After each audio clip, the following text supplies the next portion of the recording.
All right, welcome back to the COS Business Podcast. Today we have a special guest for her third time on the show, Theresa Garcia. She runs an awesome business here in town, and it's called Yes, Rubi's Positive Empowerment. I knew it. I was like, I'm going to cut back to when I said it wrong the first time. And then Cool. No, I'm just kidding. I might do that. I might not. I'm like, gotta be careful about all the editing work that I give myself. But yeah, we have an amazing guest today. She runs an amazing business here in Colorado Springs. And can you tell us a little bit more about your business? Sure. So, Rubi's Positive Empowerment started off as job matchmakers pairing adults with disabilities to their ideal employers. Over the last couple of years, we have morphed and added services to help our community partners. So now we have partnered with Appreciation Financial, and we help businesses with the employee retention credit. We also help self-employed now with the self-employed tax credit. And we are kicking off the new year helping businesses claim the research and development credit for businesses that want to expand products and services. They can get up to $500,000 tax credit to do that, which is amazing. So we want to help our businesses thrive.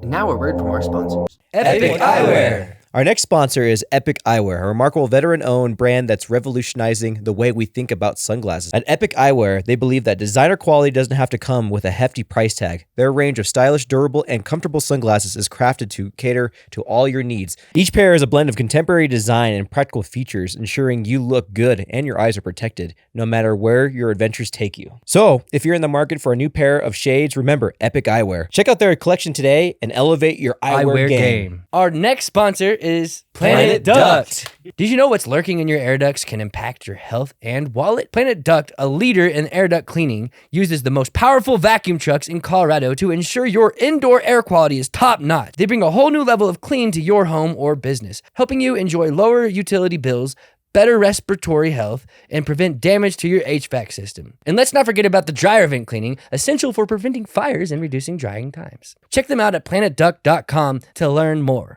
Redefine Mortgages. Are you looking to keep your top talent happy and invested in your company? Redefine Mortgages understands that home ownership leads to higher employee satisfaction and retention. That's why their Mortgage Perks program is designed to assist your employees in securing the home they've always wanted. Their services stand out with 24/7 access to dedicated loan officers, personalized consultations, and savings up to $5,000 on home purchases through internal partners. Visit redefinemortgages.com/mortgageperks or call them at 719-413-5120.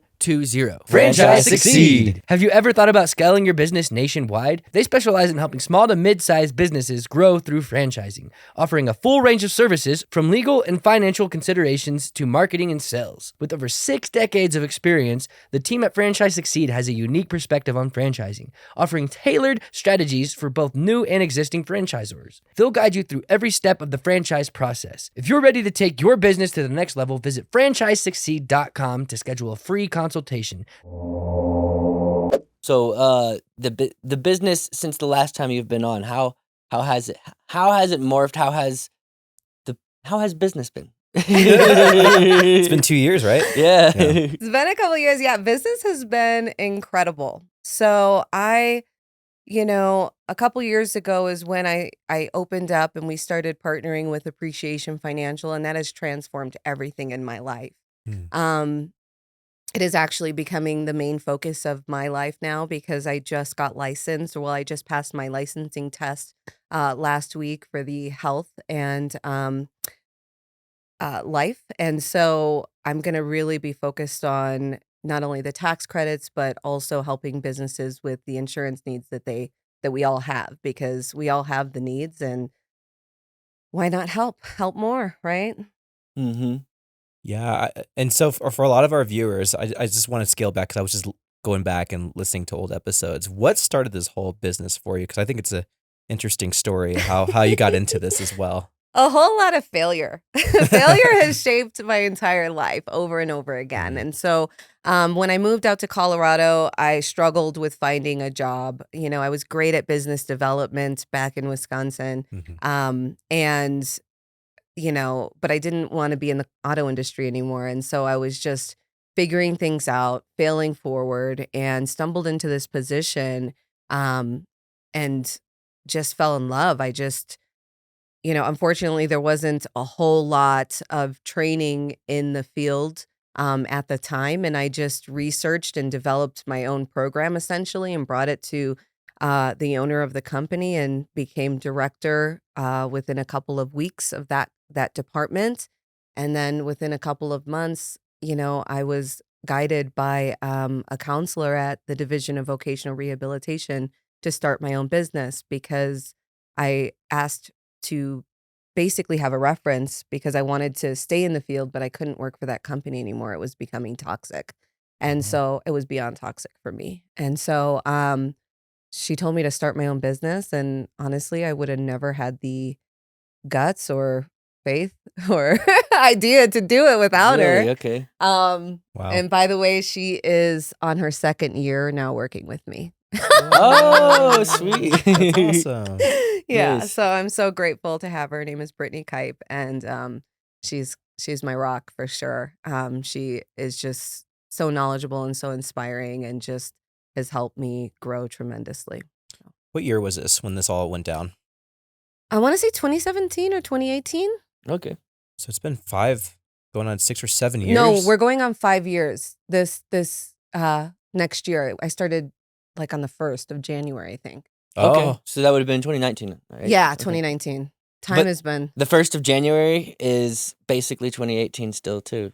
I mean, it's a day away, so Yeah. it feels like 2018. I could see why is what I'm saying. Well, I started the process in 2017. It took a long time for okay. me to get approved to be a vendor for the state. I think it took about 8 months Yeah. or something like that. So yeah, I get what you're saying. The business, the idea was already moving forward before you actually were registered as a business. So it was Yes. Yeah, because with Vima Visuals, my business, like February is when I decided to start it, and then in August is when I actually registered it And launched it. Yeah. Yeah. Yeah. So I get that 100%. Yeah. yeah, it takes some time. The same thing with me and my first, my tiny house business was the same thing. I had to like go through so much permitting and proposals because my first one was at the Air Force Academy. So you can only imagine like the type of security and proposal. And oh my gosh, it was like a year and a half worth of just like, maybe it would happen, maybe it wouldn't happen, And so that's incredible. So, and it's just you as the owner of the business too, right? Yes. Okay.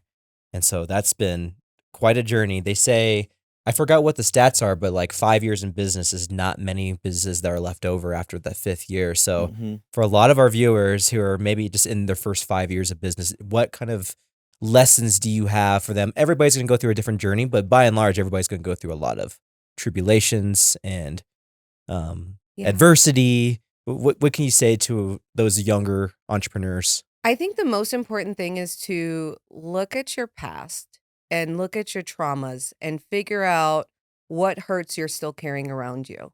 Because whatever you haven't healed and forgiven is going to keep coming up in your business.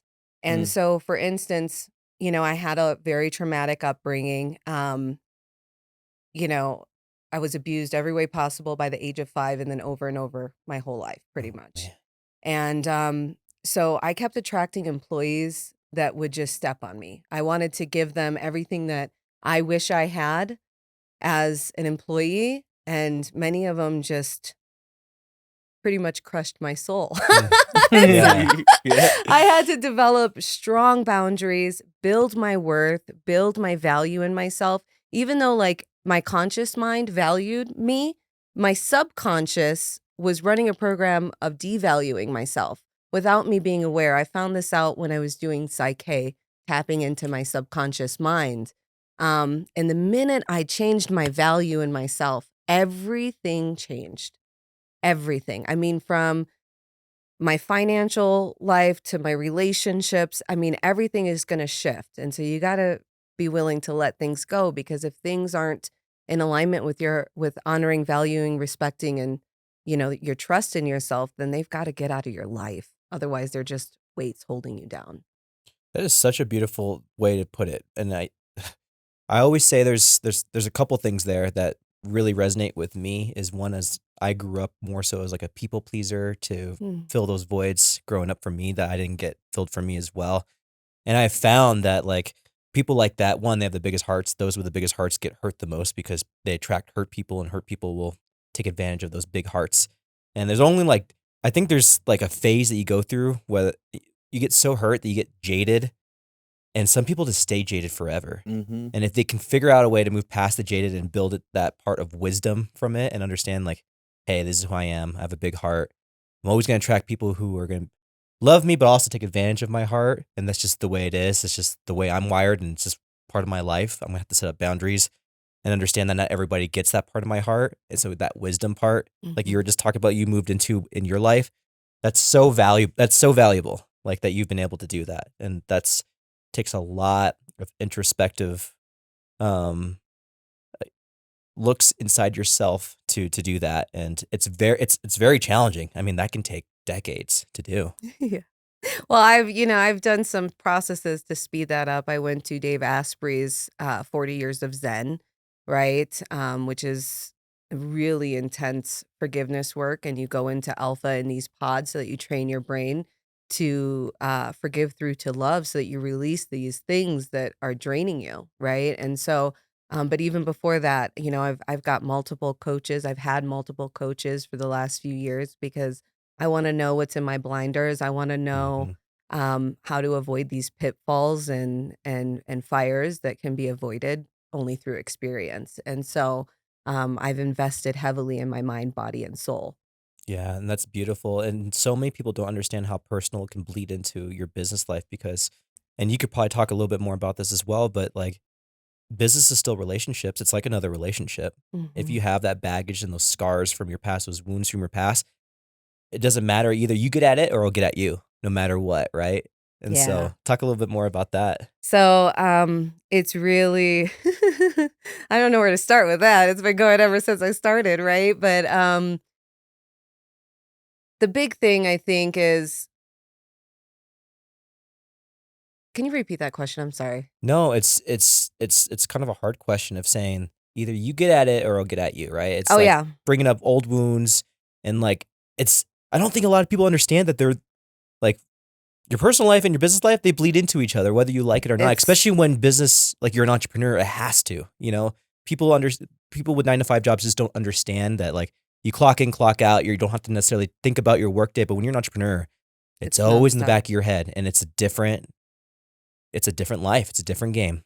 And now a word from our sponsors. Dope Tees. Our next sponsor is Dope Tees. What? Yes, a brand that's all about elevating your wardrobe game. They're on a mission to provide dope clothing that not only looks killer, but also makes you feel like $1,000,000. Ooh. Their designs are fresh and their quality is top notch. And they're all about making a statement. We couldn't be happier to have them on board as a sponsor. And we're pumped to see what new incredible things we're going to accomplish together. That was pretty good. I was pretty enthusiastic. I'm not gonna lie. DOPETEEZ.biz. Our next sponsor is Pinnacle Advanced Primary Care. Imagine a healthcare experience that's truly tailored to your needs. Let me imagine it. Oh, I got it. Pinnacle Advanced Primary Care is revolutionizing the way we think about healthcare. Their model is straightforward. You pay monthly subscriptions directly to your primary care physician. This means no insurance companies or third-party players involved. Pinnacle believes in a healthcare system that's more personal, more accessible, and ultimately more effective. That's pinnacleapc.com. Now, let's get back to the show. It's a very different life. So the way that the wounds, I think, affect you in business and personal is that every hurt that you have is energetically with you at all times. And so when people trigger you, right, it's really not them. It's only because you've got something bleeding inside of you. And so if you carry around unworthiness or a lack of confidence, then the business is going to bleed you dry because there's so many things that are out of your control, and you really got to build yourself up and believe that you can, because if you don't believe that you can do it and succeed, then you won't be able to do it and it will rip you apart. So you've got to develop that inner warrior within, right? That allows you to stay strong in these really trying times. And I mean, what I'll say is in the beginning of my business, I let it run me. I was working 70-hour weeks. I was, thinking about it nonstop. I had no boundaries. I was taking calls all the time. I was, thinking that was great customer service. But in the end, what that did was it depleted me. And I got to a point where I hated my business. And that's when I got my first coach, Sandra Yancey. And she said, well, she's my first like really high level coach, right? But she said, it's not your business that's the problem. It's your boundaries. She was like, you got to turn off that phone at 5 or 6 or whatever time you stay, and you've got to have firm boundaries. People can't just call you for everything all the time. And when I started doing that, I loved my business again because I wasn't feeling, overwhelmed and overused from it, right? I wasn't taught about boundaries. And so I read this book called Boundary Boss, and I developed by, I think, Terry Coleman. I don't know. Put up a link. Yeah, but I developed my boundary blueprint, and I got really clear on what I was willing to accept and what I wasn't, and that I deserved what I was giving people. I deserved to take off when I was sick, like I, required my employees to. But for the first few years, I didn't do that. I didn't honor myself. I honored everyone but me. And that's a problem. It's going to affect everything that you do if you don't handle that. How do you honor yourself? So, getting clear on boundaries, making sure that I have, rest, physical activity. I'm working out my heart, my soul, my mind, having silence. I haven't been the best about this lately, but my big vision for 2024 is having 1 or 2 days where I do absolutely nothing. And quite frankly, I don't even know if I'm going to shower. Like, I'm going to order in and I'm just no demands because I deserve rest. And the more I rest, the more charge I have to accomplish my goals. And guess what? The more charge I have, the more magnetic I am to everything that I desire. And so it's like this self-fulfilling prophecy, right? Mm-hmm. The more I rest, the more I best. Yes, I like that. The rapper in him is coming out again. Yeah. Every episode I gotta throw in a rhyme from now on. Yeah. Well, that's so important. And like I was talking about this before we started recording, is that I've grew up with a family member who's got a disability. He's my best friend in the world. Like, out of all of my siblings and cousins, we're the closest in age, which is 3 years old.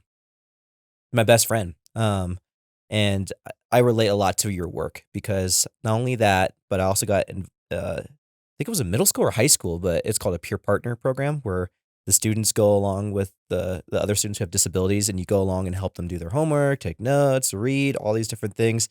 I had so many awesome experiences from that. We like went on field trips. It was like the coolest thing ever. Like, went to the zoo and just like had a blast with all the kids and just built some lifelong relationships. It's been 15 years since I got out of high school, and I still have one kid from that class text me every day for 15 years.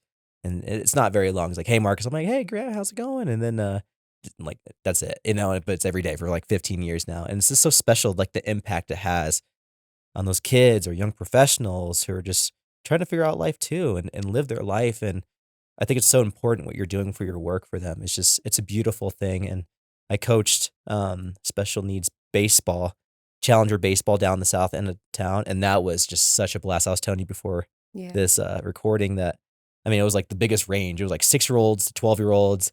And like some of them were like in wheelchair bound, and you put the ball in the tee and then you help them hit it. They can't really hit it, but like they have so much fun with you wheeling them around and running, rounding the bases. And some of them, like I was telling you before, like I can't even soft pitch them because they're going to knock my head off because they can hit home runs. And it's just like controlled chaos, and it's so fun, and they're having fun and you're having fun, but it's not always easy. And it takes a certain type of personality to do that and to have the why to push forward and patience for that. So talk a little bit more about that line in your work and your personal life as well. So, it's funny that you call it controlled chaos because many thought leaders in my field, right? People I've trained with for certification have called my field the management of chaos. And they're not calling the individuals receiving services chaotic. It's just when you look at the field, right? I've got one individual receiving services from me, and they may have a guardian or a provider that has goals for them as well. They've got their own goals. The state or federal government will have their goals. And then I've got an employer who has their goals. And so trying to manage everyone's expectations can be, a challenge. And it takes a person with a level of grit and a quick thinker to navigate things that pop up, because we have incredible training, but every day is new. Every day is something different. Where there's so many things in the uncontrol zone that are in our everyday life. And so all the processes and procedures in the world, like we've got hundreds of them in my company, but we still can't cover everything because it's always something new. And so really being comfortable in that uncomfortable zone is so important for this field. And it's something that is more entrepreneurial than it is employment based, which is why I think we've struggled more to have coaches for a long time. We'll get a coach and they'll be great for a while, and then we see, this kind of unraveling. And I think that on top of being in that uncontrol zone, if you're constantly in a position of giving, you have to receive on a regular basis. You've got to give back to yourself. So I actually pay my team every day. We come together and we do heart math, which is a breathing technique that reduces stress and anxiety and increases positive mood, health, well-being. And then we practice gratitude together. And just to kind of keep us in a daily practice. I mean, I hope that people would have their own daily practices, but it's an absolute requirement in this field because there's so many things. And if you look at it as stress or problems, then it's going to be a stress or a problem. You have to see it as opportunities for growth, and you have to be ready for that growth on a regular basis. That's so great. I remember when I had a company I worked for. I always talk about it on this show, but it was like a big marketing agency, and we did a lot of that stuff because even in that world, everything's irregular too. You think a client's happy one day, and you're like, "Oh, everything's going great." Then one client will call and like freak and scream at you, and you're like, "Oh my gosh!" And you're kind of in fight or flight mode. So we used to do a lot of things before we started the day just to get ready for whatever's going to hit us. Like we're ready. That's why when we're talking about before the call, before this recording, and just like, "Are you ready?" I say, "Stay ready." That was like one of their things at that agency I worked at. Is like whenever someone says ready, say stay ready. You know. But yeah, it's important. And I think it's so good that, like you said, you guys do that because it's got to be challenging and there's always something new. And it definitely takes a certain type of like entrepreneurial personality to do what you do at a very, very big and high level. But you also do it on a personal level too, right? Like in your daily life, you have a son with disabilities as well. And then so that's something that's not only, in your professional life, but obviously something you deal with in your personal life as well, right? Yeah, that's been quite the opportunity for growth for me as well lately. But my son's now 20 years old and has Creutzfeldt syndrome and autism, and so he's nonverbal and requires support with all of his ADLs, which is feeding, bathing, toileting, everything. And so there was a level of me that burnt out about a couple years ago, and so I asked for we tried to hire a personal caregiver for my son, and that worked for a bit, but we did go through 20 workers in 1 year. geez. And so it's been a little, I ended up doing the services anyways. I just didn't get paid for it. Right. But now we're in a really kind of That's tricky very common situation. for that too, for the caregiver industry to have such a high churn. Yeah. I wanted to say that because, we didn't really talk about you very much in your history, but from the moment we met, Andrew and I, we just kind of clicked. I don't know what it was, just energetically. And so his birthday came along and I was like, let's have a party because we both came from out of town and I knew, we didn't really have many people That's around. awesome. Yeah. So we did a little party and at my place, and I'll never forget, a couple individuals called him to wish him a happy birthday. Oh yeah. And you've been out of the game for so long, and hmm staying in communication is just, it warmed my heart so much being a mother, first off. but also understanding that a lot of individuals with disabilities and in our areas are sitting at home or in their group home or whatever and watching everyone's life grow and their life is kind of stagnant. And so having people in your life to care and talk to is huge, And so I just want to commend you for that because Thank you. I was like, at that point, I knew I loved you. Yeah, nice. That's awesome. This camera right here did not restart. Okay. Oh, is that mine? There it goes. Gotcha. Thank you for keeping an eye out. Oh, yeah. I think it just happened. So I didn't know that. Were you? So just so I know to the context, like you and Andrew both were new around the same time as well. Yeah. Okay. Yeah, we met at 1 Million Cups, and I don't know how we saw. I it probably was because of a shocking. video. I'm sure Uh, you, but I don't know. I don't really. Or You- no, maybe it was the podcast What was? when we first started hanging out. That. I mean, Million Cups videos. I don't know. Yeah. Yeah. It's been a couple of years now, but you both were new around the same time, so that Mhm. might be something that It's been like drew you all together. 3-4 years now, not a couple. That's crazy. Yeah, that's nuts. That's so nuts. And I just commend you because I could tell you're very inviting energy to be around. And so I can see what you're talking about, like with a lot of personalities want to be drawn to you, whether it's like good personalities or maybe just hurt personalities. So I know like you work on yourself has only benefited everything around you. And it seems like you're on like a new, like you're turning a page of something really special in your life. And you are going through some things in your life right now Yeah. that are like we talked a little bit about before the show, but it's just cool to see because I can see it already like starting to happen for you. And I've only known you for like 2 months, or like a month and a half or whatever it is. So dive a little bit more into that too, because and again, like we're going The growth 2024. part? Yeah, for sure. So I have been calling myself a growth goddess for years, and so I've been very committed to really being my potential. And so what that looks like is just any opportunity to, if I notice a limiting belief come through, I will rebalance it right away. I'll do psyche on myself right away. I'm always in some sort of coaching program to work on growth, mainly mindset and confidence and being in my power. And it's probably I probably have to work on that a lot because of how I was raised, but I see it as an opportunity because I know that, you know, the deeper my roots, the more I can love. And so it's been hard. My son this year particularly has ran away about 100 times. He's My gosh. almost died 3 times. And I've missed about 6 months of work to care for him, whether it's sickness or violence. He became very, very violent. And, it seems that either females or not having someone's full attention triggers him. And so I'm only one person and it's been a challenge, but I feel whatever's coming through, I honor it and I choose to release it on a regular basis.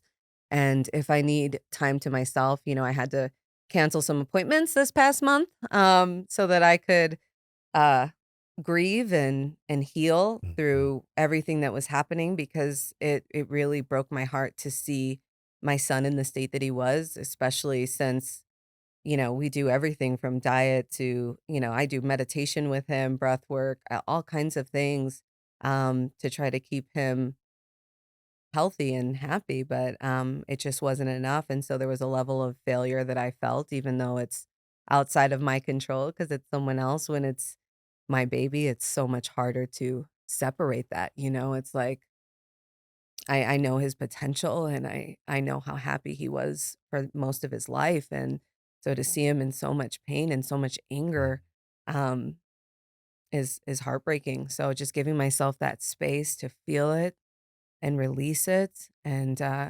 know that everything has a purpose and we are going to gain some sort of strength from this. And I might not know it now in the thick of it, but I will look back at this one day and know that this was a pivotal point that created massive opportunities for me and him.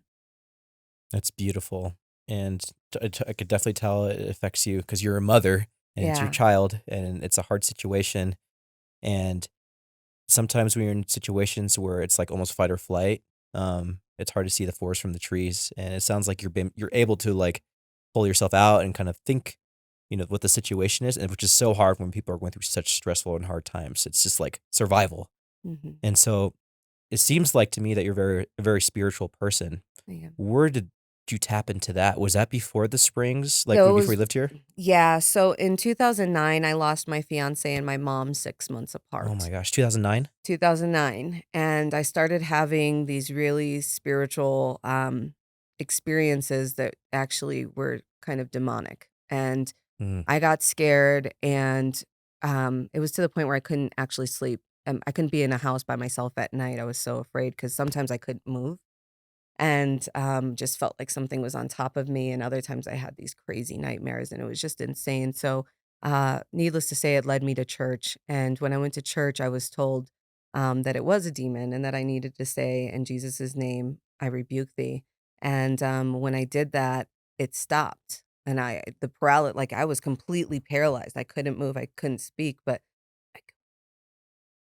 And as soon as I was able to get it out, it stopped. And I was like, okay, there's something more here. I don't know what it is, but I'm going to freaking find it. I'm going to figure it out. And so I started studying the Christian Bible, and I was just really set back. I was like, man, either I'm an idiot or everyone's crazy. And given my history, I assumed I was an idiot. And so But I everyone went, also is crazy. I found that out later. But I went back to college. And so I studied history and religious studies and business because that's what interests me the most. I wanted to figure out how we got here. Mhm. And so through that process, I learned about all these different religions, and I kind of became a Unitarian Universalist. And so putting the pieces together that were in alignment and that felt good, and releasing, the parts that didn't feel so good, like this, the okay of slavery and rape and all these other things that were going on. Um, I just let that go, and I looked at what are the commonalities. And now I'm actually pursuing my doctorates in divinity. So I just finished my bachelor's part of that. And so I'm technically a minister as we speak. So I'm very close to God. I've Wow, okay. for the past year, about a year ago is when it started. I asked my friend who spoke to God all the time. I was like, man, how come I can't do that? I want to do that, And she said, all you have to do is ask to be a vessel for divine will, love, and truth. And I was like, that's it? Okay, I'll do it.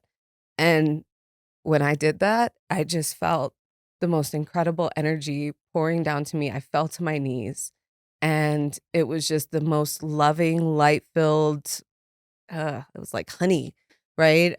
Energy. And I just had this knowing that God was with me. Mm. And so I focus every day on that connection. And when I mess up and I don't do it, not mess up, because everything is an opportunity for growth. But I Mhm. didn't do it for the past few weeks. And I fell into the deepest depression with everything that was happening with my son.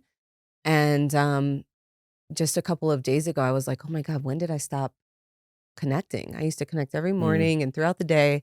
So I started doing it again. And sure enough, I have more life force and I can smile again. And so it really, God is the center of my life. And I really just am on a mission to create heaven on earth. Wow, that's beautiful. Holy cow. I actually had an experience very similar to that, and it was with sleep paralysis, which sounds like it was very similar to your experience too, which is weird. And I align with what you're saying for sure. And I've said about it a couple times on the show. There was a period of time when I was further away from God, 7 or 8 years. And I would say probably the past 2 or 3 years, along with my girlfriend coming in my life, I've gotten a lot closer. And I think one thing I always think about, like the situation of like God, if we're talking about God, is that God gives the test before the lesson, which is not normally how we learn things, right? But it just seems that way. You have the test and you're like, why are you doing this to me? Like, there's nothing that good can come out of this. And then like a year later or whatever time later, you're like, oh, I see the lesson. I see why I went through that. You can't see it when you're going through it necessarily, but Mm-mm. you always see it on the back end. And it's kind of a really beautiful thing when you look at things like that. And I think there's things that can't be seen, but can be felt. Like you're talking about like Mhm. alignment. It's hard to explain to people who haven't been through that kind of situation. But I think everybody can feel, we have 5 senses, but there's definitely other senses that we tap into here and there, or that are maybe smaller or lighter senses, but you can tap into them stronger. And it's always an interesting conversation for me, talking about spirituality or religion or beliefs and stuff like that, because I am a full believer, because I've felt that. I'm like, well, no one's ever explained that in full sense to me, because I haven't maybe had conversations with the folks you've had conversations with, but there's definitely something there. And Yeah. there's also something to be said to having just belief and faith through the worst storms, when life just seems like it's like in such turmoil. There's a beauty to that, and I've felt that in my personal life. I felt that in business, and I hope I always am like that. But I can tell you, since I had those experiences like you're talking about, I've never been the same ever since then. Everything, and I think life's thrown even harder things at me since then. And I've never found myself in that dark, dark space that I did originally when all that was going on ever again. Ever since I had that, I call it like a confrontational type of situation with whatever you want to call it. Demons, evil, bad, juju, whatever you want to call it. Heaviness, whatever, yeah. But I feel like when you confront it, it's a beautiful thing. It's like looking in the eye of the storm. Yeah, it's so funny because I see that on Facebook. The bison actually goes towards the storm, yep, they do. right? And so, while I can't say that I never got that low again, what I will say is, because of what happened in 2009, that extremity or extreme situation, and really my whole life, because I was about 3 years old when my brother's dad was trying to kill us, right? And like jumping on cars and, while we're driving, and we're hiding in cabinets at my mom's friend's house, hoping not to die, right? So like my whole life has been pretty chaotic. And I think that it's made it so much easier now dealing with all the things coming at me, because I can say with my entire heart and soul and being that everything I've been through has made me better. And so that's why it's so easy for me to know that even though it's been really heavy and very difficult, like I'm so thankful that the year's over. And I don't think We got one more day. I'm so grateful for this, right? Yeah, that's I've great, never yeah. said that before, but I'm ready for a fresh start. It's because it was so heavy. And Mm-hmm. but I know that it's something beautiful is around the corner. Every time I experience extreme pain, something beautiful comes out of it. And so I think that we have gifts and jewels inside of us, and that when we face those storms and we dig deep and we ask, I wonder what the highest potential for this situation is. What is the highest outcome that I can take? What is the highest perspective I can take? We're going to get those answers. Most of the high achievers in the world have gone through a lot of things. It's the adversity that built the resilience. And on that note, about 5 minutes ago, I realized that we didn't turn on your purple light. It's okay. I saw that. We were going to do purple lights for her. I'm going to turn it on right now. Okay. I noticed it, but we were having such a good moment. I didn't want I didn't know there was a purple light. That sounds Yeah, pretty he did it badass. for my nails and brand her and brand, her business. and my eyes. Oh, we got to get it going then, Yeah. for sure. For We sure. did the green for the recon. Can you turn these purple on your phone? Oh, yeah, I probably can. I could do it while I'm asking this question real quick, too. We're going to take an ad break. No, I'm just kidding. It's too late in the show for an ad break. It's so beautiful to hear that, and I feel like a lot of people in my life have gone through a lot of hard things, and it's very inspirational hearing from someone like you talking about these life experiences. I think a lot of people get stuck in that, like, I'm never gonna get where this person's been because they've had an easier life, and their path, seemingly so, has been so easy to get to the top. And like Andrew just said, I think it's quite the opposite. I think those who truly do make it to the top, you don't know how many mountains they had to climb to get there. And I like the saying, How many demons they had to slay. how many demons they had to slay. Someone always has it harder and is doing it better.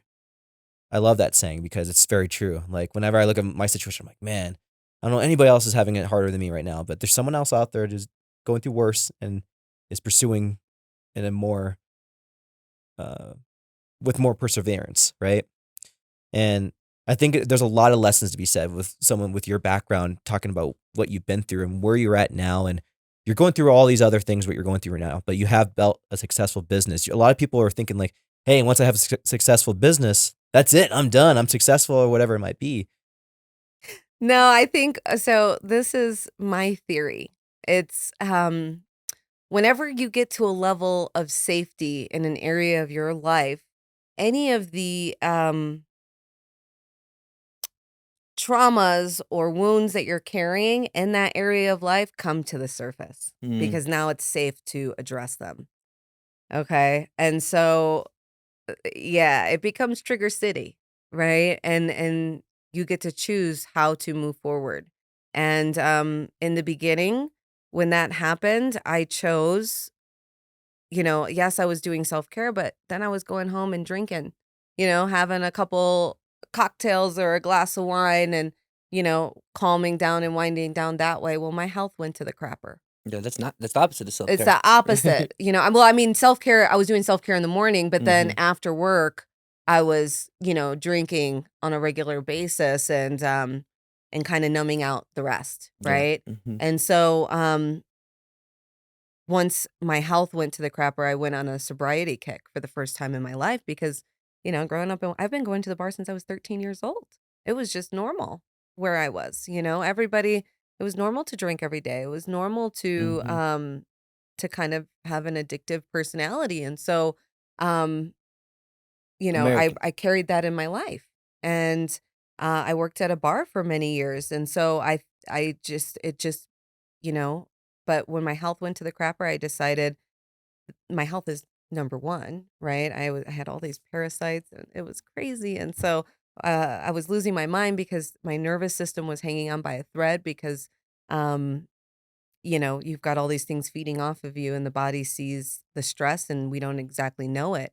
And then next thing you know, I got that under belt and then my relationship fell apart and then my son's went on his thing and so it's been one thing after another and usually a few things all at once, but what I'm learning is that the better I feel, the easier I can adapt and pivot to anything that's coming at me, the easier I can process the things. So now I'm like morning, noon, and night self-care, whatever it takes to keep me charged so that I can handle the stress without having, breakdowns. Yeah, it's so true. How is it? We talked about boundaries in the beginning of this show, and how is it having boundaries with a son with disabilities who can be violent and not having the resources to help you? You talked about 20 caregivers in a year. That's in itself, even if you weren't doing any of the work, it could be very exhausting just going through the same hiring process, teaching them how to work with your son over and over and over again. And the fact that you have to do it now yourself and understanding boundaries of like what's okay and what's not okay and what's an actual disability versus no, that's not okay. It doesn't matter if they have a disability. This is my boundaries. So that one is still a work in progress, right? Like business boundaries clear, personal relationships clear. My son is a bit complex, right? And so up until a month ago, I didn't have a safety boundary. And so every time he had behaviors and would start throwing things, I would just, deal with it and try and get him in his room and pull the things out so that he couldn't cause too much damage. But a month ago, something in me cracked and I was like, I deserve safety.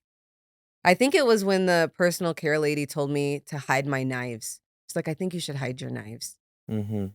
And she meant well. It wasn't her that it was just, I was able to see very clearly that I wasn't safe in my own home. It was like an epiphany. Yeah, it was an epiphany. I was like, wait, why is this? When did this become okay with me? When did this become normal? And so I called crisis to figure out what to do, right? And they told me to call the cops. Can't call the cops on my kid, Mm-hmm. Like Colorado Springs police have been absolutely amazing. Every time I've encountered them, they've saved my son this year. I really appreciate them, but I also grew up in Wisconsin, and I've have a lot of traumatic experiences with police there at various stages in my life. And so calling the police on my brown boy was like really freaking scary. And I was like, no, I'm not going to do it. Well, he kept every day. I mean, he's throwing chairs at disabled people. Like he's not just abusing me, he's abusing everyone. He's like Mm-hmm. going into the grocery store, he's trying to attack people, the restaurants. Like, so I'm basically on lockdown all year in my house. And I was just like, you know what? Screw this. I deserve safety. And I called the police. And they said, well, what is your end game? Every single time they all say this to me. Every time I had to call them, what is your end game? Well, I don't know. I just want to be safe. Right. What am I like? I don't know. What Mhm. is my end game? I don't know. I just think that somebody should help me, maybe.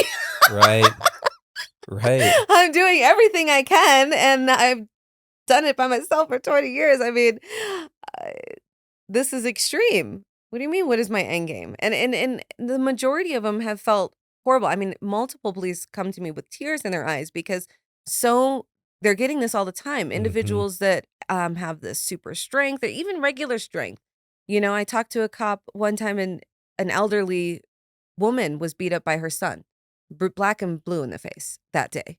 It's happening all over our nation. And because of the current policies, there's nothing that can be done. And the comment from the paramedic last night really triggered me deeply. And what it was he said, your son has autism, so he can't control his behaviors and being, aggressive. He's prone to be like this for his whole life. And I'm just like, hey, who do you think you are to like put this label on my son and say that even though he's spent the majority of his 20 years of life being sweet and happy and loving and tender and kind, you're going to say that he's going to be like this and he can't control it? Well, my son smiled when he said that. My son understands everything, and he's like, oh, look,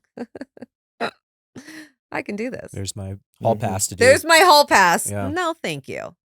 No, we're not doing that. And so I don't know where I was going with that. What's B?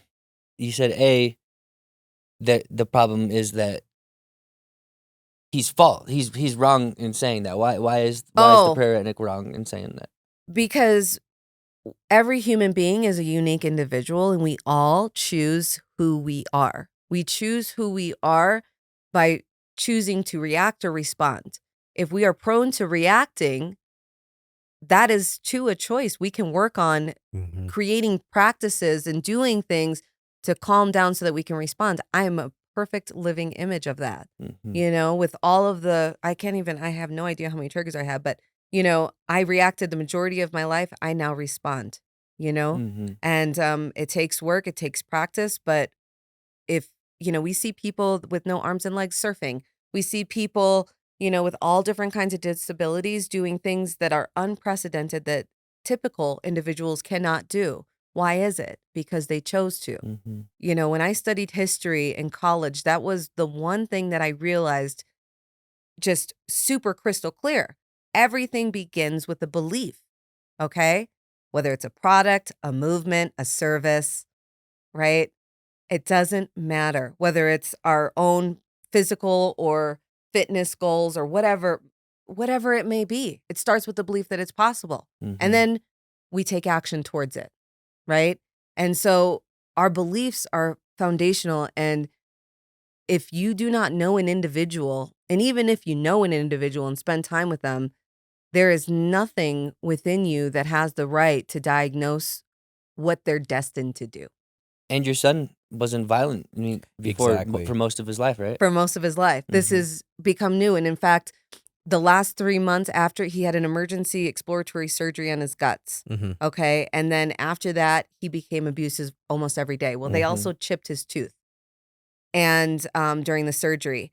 And so he could have tooth pain. He could have all these other things, but because of all of the policies like guardianship, I just got guardianship a week ago that kept getting delayed. So I couldn't get him into a dentist. I couldn't get him into a doctor.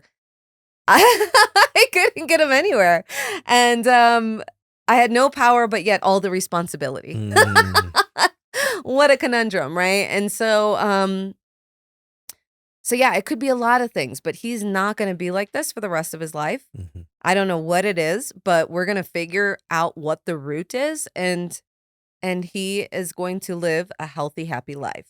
And whether, he's in the process of moving out as we speak, so he'll be going into a host home to give us a little bit of space and allow him to be with a new family that will see him differently than I do. And just by seeing him differently, I believe that he'll do more, because, one of the things I realized is without knowing it, we put limitations on everyone we are around, whether it's our partners or our kids or, our employees. Like, if I started asking myself, I wonder what my son can do that I'm not aware of. As soon as I did that, man, he started doing the dishes, he started doing chores, and he hadn't done it his whole life. Well, I wonder what else is possible if I didn't have these blinders limiting my perception of him, right? So a new family will see him differently, and who knows, maybe a little bit of space, and maybe it is the tooth, or maybe he just needs more people in his life, because I've been his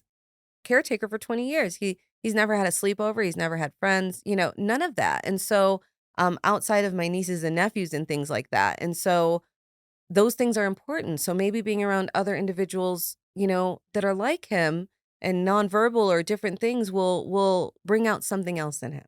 I don't know, but I'm not going to align with the idea that my son is destined to this for the rest of his life. Good. And you shouldn't. And it's a behavior that's been more recent, and he's in his early 20s now. So, I mean, peak wise, testosterone wise, and adrenaline wise, that makes a lot of sense for it. And you also know how to hurt the people you love the most, because you know everything about him. And since he's not verbal, maybe that's his way of, acting out, is being physical, because that's what he can do.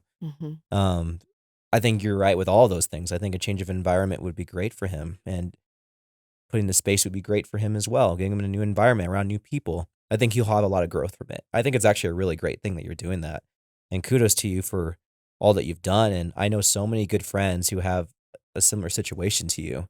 I have a friend who helped me with my tiny house festival. She takes care of her sister, and they're like in their 50s now, but she's completely incontinent, immobile, can't even turn herself over, nonverbal, and like the stress and her picking her up and carrying her around everywhere. I mean, my friend's only 4'9", and she's carrying around her 5-foot sister around. It's just like Gloria? Yeah, it's insane, and she's still waiting on state resources. They still haven't activated, and it's been 13 years. It's crazy. It's crazy out there. I just don't understand how there can't be a solution for folks who are such needed help from the state about things that should be, the most powerful nation in the world should be able to supply the folks. We have so many other resources we know of and put a dollar of value on, and how we help other countries or other things. But like, how can we not help the folks inside this country who are going through so much? So what I will tell you is, at the beginning of the year when my son got frostbite, his feet blew up like this big, and I threw my back out, and I had no one to help me. And because I had to carry him, because I had to keep him off, otherwise he'd get infected and lose his feet. And so what amazes me is, fast forward months later, Marianne runs away again. And we end up getting a adult protective services worker who came into my home and started checking in and started helping with stuff. And right away she's like, I think he's on the wrong waiver and he needs to be on this DD waiver. Well, the DD waiver is the one that helps with the most significant needs. It's a 15-year wait right now. And so that's probably what your friend is waiting on. It's ridiculous. But because of all of the violence and the urgent need, he was placed on this emergency waiver. Thank God to Cassie Vasquez at Adult Protective Services. She foreseen this before it was a problem, which made it speed up so much. Because typically he would have had to stay in a hospital for 3 months. But since she had all the paperwork, He could have been out 2 weeks ago. We're just waiting on the resource exchange to authorize him to go into the home, which should happen next week. But it amazes me how long it takes to hear back from people. I understand that the resource exchange is the only agency right now overseeing these waivers and that they're overwhelmed with caseloads and things of that nature. So there's an understanding. It's just, what do we do moving forward? Because I'm a very strong person and I know that to my core. And I have heard over and over that from people that have only known a sliver of my life, that they tell me all the time they would never be able to handle that. They don't understand how I can do it. What is happening to the people that don't push through? Because quite frankly, what happened, the reason why we got this emergency wasn't just because of Cassie. It was also because I got to a point where I said, I would rather die than live like this.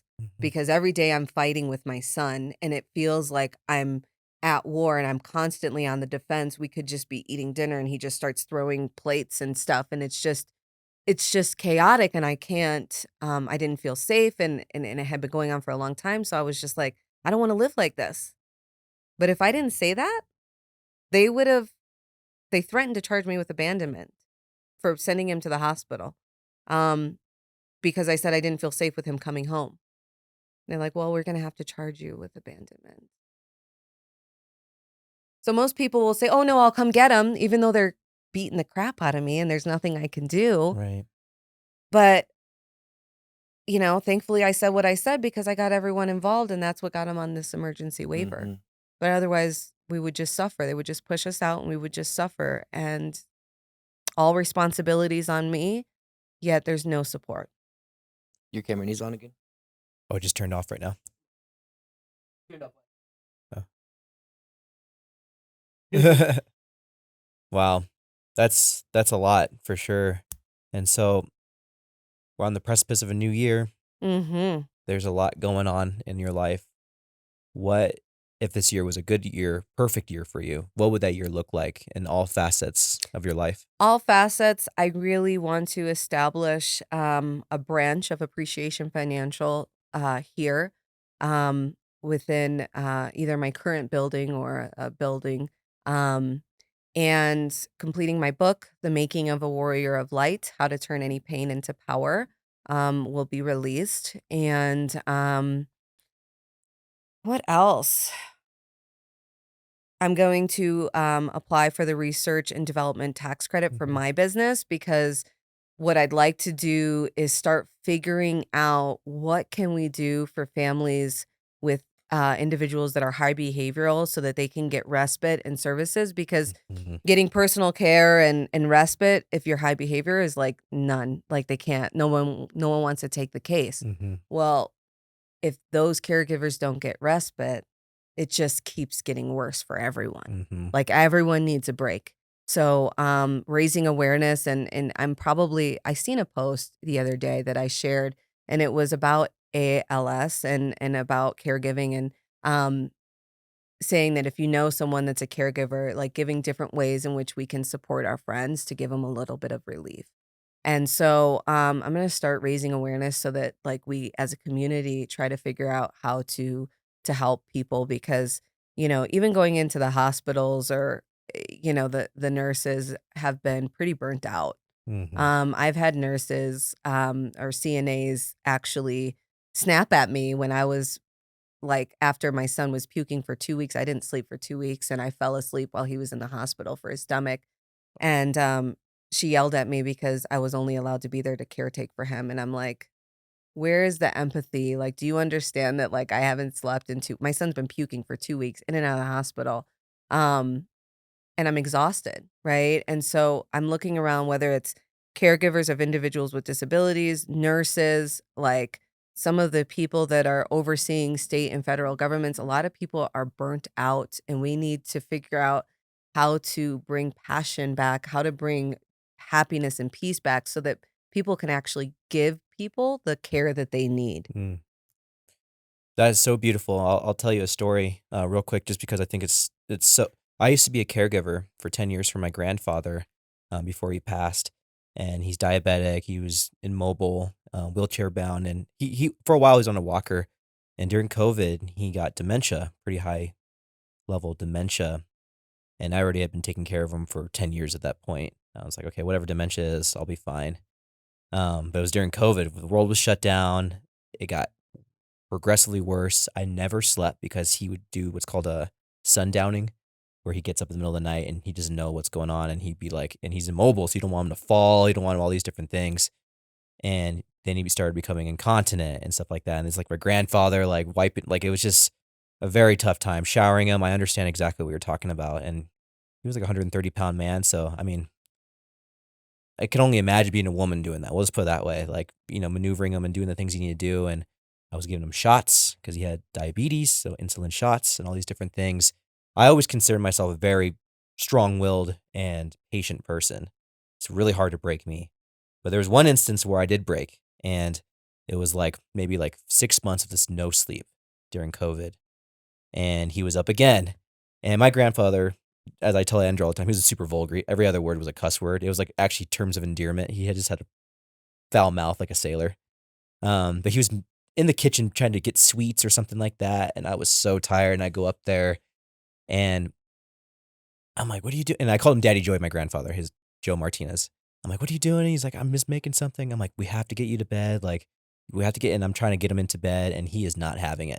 He's trying to fight me. So he was a professional boxer too, by the way. So I'm trying to get him, and he's 88 years old, but he can still swing because he used to be a professional boxer. Muscle memory. And I was so frustrated because he was cussing me out, and he's finally going to his bedroom, and I'm trying to help him. And I get so mad. And he has this wallet that he's had for 40 years. And I got so mad, I just took his wallet and threw it off his walker. And he got so mad I threw it off his walker, and I felt so bad because this wallet's 40 years old, tattered, and has every picture of my grandmother. At that point, it'd been 7 years since she passed. And pictures of us. You could tell this is a wallet that's a treasured, probably one of the last treasured possessions he has in his life. No longer has his house, no longer has, his spouse, doesn't have anything. And I felt so bad. And he's pissed off and trying to pick it up. And I pick it up and eventually bring it to him. This is the first time I ever cried to my grandfather, and I brought him and I told him I was sorry. And then we had a really good moment after that. And just it reminds me of how caregivers get so burnt out of what they're doing. I was so burnt out at that point. And even myself, who I consider myself very strong-willed and stuff like that, I can break at whatever moment. And thank God we embraced each other and it was over and squashed. But I still feel bad about that today. How could I do that to my grandfather? His wallet, and it's all falling apart. I'm trying to put it together, and it has all the pictures, and I'm trying to put it back. And it's what am I doing, man? How do people do this? How do people go through this? And everybody will burn out from this. There's no way. And so I understand what you're talking about to a smaller scale of what you're going through. It's really not even a smaller scale, right? Because at the end of the day, when you're a full-time caregiver, caregiver, and no matter what, hard is hard, right? And when I started to try to explain how I took care of my son is when I realized how much I actually did for him.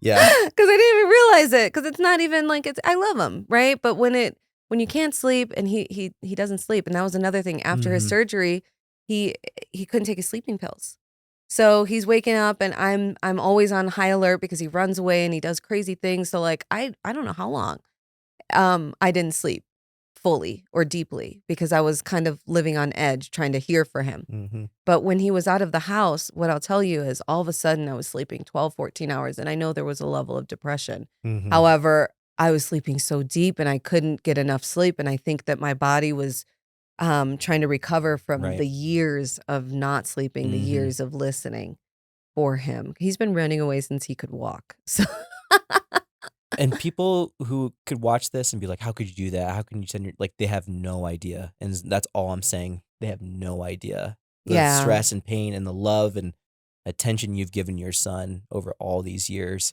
And I understand exactly what you're talking about. And we all reach our breaking points. So I just want to make sure, for any of those viewers who don't understand, you don't understand. Yeah, I don't really care. I'm grateful that everyone around me that knows me Yeah. was actually really happy for me that I Yeah. made this choice. But anyone that doesn't, like, I could care less. Thank God. I worked on my confidence and my worthiness and my value. Sure. And so I don't have to worry about what other people think. At the end of the day, I went above and beyond in every way possible. And I always will for the rest of my life for my son. It'll just show up differently. That's beautiful. Mhm. This has been such a great interview. Yeah. Thank you so much. Is there anything else, Andrew, you have before we start wrapping this up? Yeah, just let us know where people can find you and how they can utilize your services that you offer. Sure. So you can find me at Rubi's Positive Empowerment. It's www.rpempowerment.com. You can call or text me at 719-235-8777. And you can also send me an email if you like, Theresa at rpempowerment.com. I'm going to do that again. Theresa at rpempowerment.com. Thank you. Who did your website? I have a guy that I met from eWomen Network, and it was actually unique because it was you pay just for hosting, and it's a 2 or 3 year commitment, Mhm. but they do the design for free. Okay, nice. Yeah, because if I remember, I think it looked pretty awesome. Thank you. Yeah. I like it a lot, actually. It's I've redone it many, many times, and this is one of my favorites for sure. Nice. Well, sweet, yeah. And that wraps up the show, I think. Yeah. Thank you so much. Sweet. We'll see you guys on the next one.